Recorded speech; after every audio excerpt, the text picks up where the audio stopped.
There's a secret list of AI tools that academics aren't supposed to touch.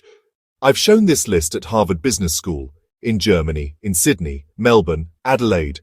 But today, I'm going to share it with you. These are the tools that journals and universities quietly draw the line at. Tools that can write entire literature reviews, full papers, even systematic reviews in one click. And that's exactly why they don't want you using them. And here is the presentation. So when I talk about AI writing, this is where everyone's happy that we're talking about it because it's prompt writing using ChatGPT, Claude, Perplexity, even Gemini to create text or sort of like use it to help augment our thoughts, our writing, make our sort of thoughts, our story better. But everyone's happy with that. It's this next section that people start to get a little bit uncomfortable with, and that is what I dub auto-writers. Those are writers that sort of like spill out stuff as you are writing. The most popular are Jenny AI and Yomu, and this is what it looks like. So Jenny AI looks like this, and essentially as you're writing, you'll get this grayed out text that AI writes. And then I say, yeah, accept that. And look, it's even reference. It's easy because as you are sort of like accepting it just says the next one. Look at that. Look, it just says, yeah, do that next. Okay, this is reference. It didn't need a reference here. Okay? Yeah. Okay, accept that. Now the thing about this and the thing that makes it sort of like a gray zone is that people have to be in control of each individual sentence or paragraph. The problem is when you just allow AI to write for you, that's where everyone gets very, very nervous. Or the bumholes in the university go, oh no, so done for you tools. These class of tools that I talk about in these presentations at universities are done for you tools. That's what I've called them, done for you, and that essentially means that you put in a prompt, you go away, you enjoy your life, you come back 20 minutes later, and you have a full literature review, a paper draft, anything that you want. So the first one that I want to talk about is Thesis, AI Thesis. AI is a really great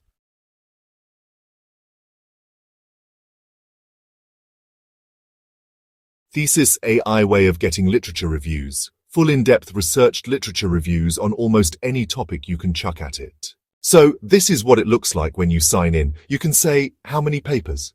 Well, we went 30 plus or -5. We've got upload.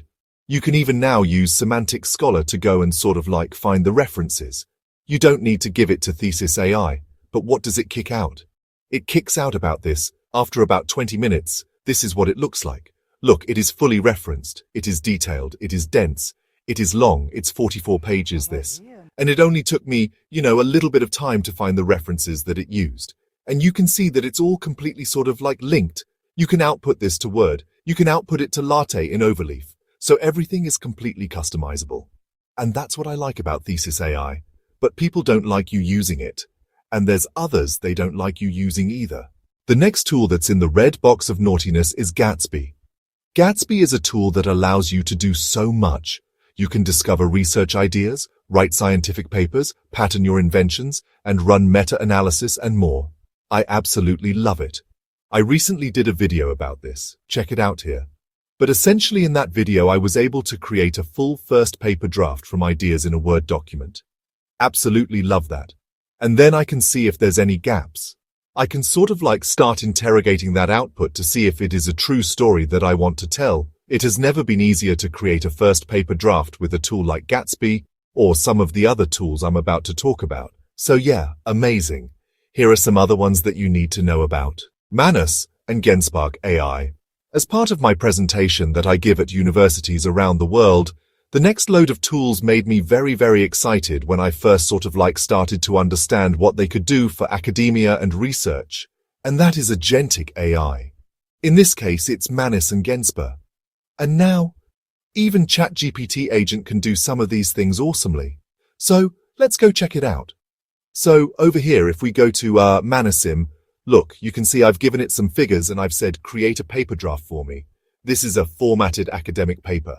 This is what it looks like. It's not completely referenced, but you can see it gives me a really great sort of like start of that peer-reviewed writing process. It is referenced and you got experimental methods, you get results and discussion. You don't get the actual figures in there like you do with Gatsby or some other tools, but ultimately you can sort of like shortcut some of the most annoying things, which is generating a first draft, generating literature review, giving you feedback on your paper.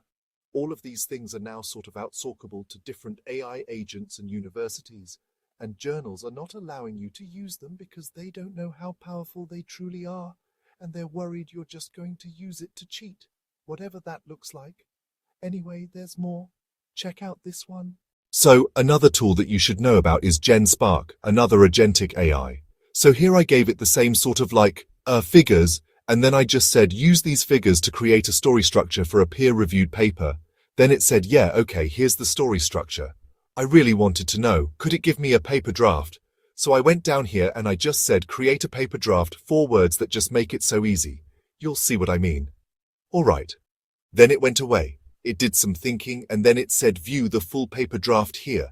And this is what it looked like. Look, it even pulled out the figures and put them in the right area. It knows this was in the materials and methods. And it also knows silver nanowires, carbon nanotubes. It knows all of these acronyms that it got just from this figure. I absolutely love that. And then results in discussion. It gives me a suggested sort of story, a flow through that paper that I could talk about. Absolutely love that. So these are super powerful tools, and it gets even more powerful because some of the tools that academia was saying yes you can use are now slowly going into the grey zone. Is that going to be the slippery slope to using these daily? Check it out. So another tool that's in the naughty red box is also illicit is about to make their way in there too, because allows you to do lots and lots of different things. So allows you to write a report, search papers, deep review, create a literature review. These are one prompt things, even PowerPoint presentations.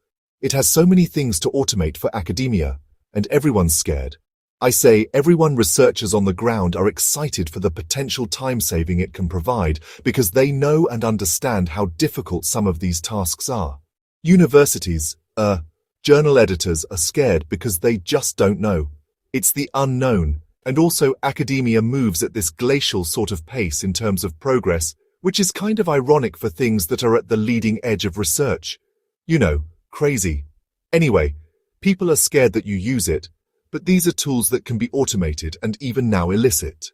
You can do completely systematic reviews, with a few clicks of a button and a few simple prompts. That is going to be the future of academia, and all of these tools that are in the red box of do not use will slowly be allowed, and will be slowly allowed to use the full power of AI.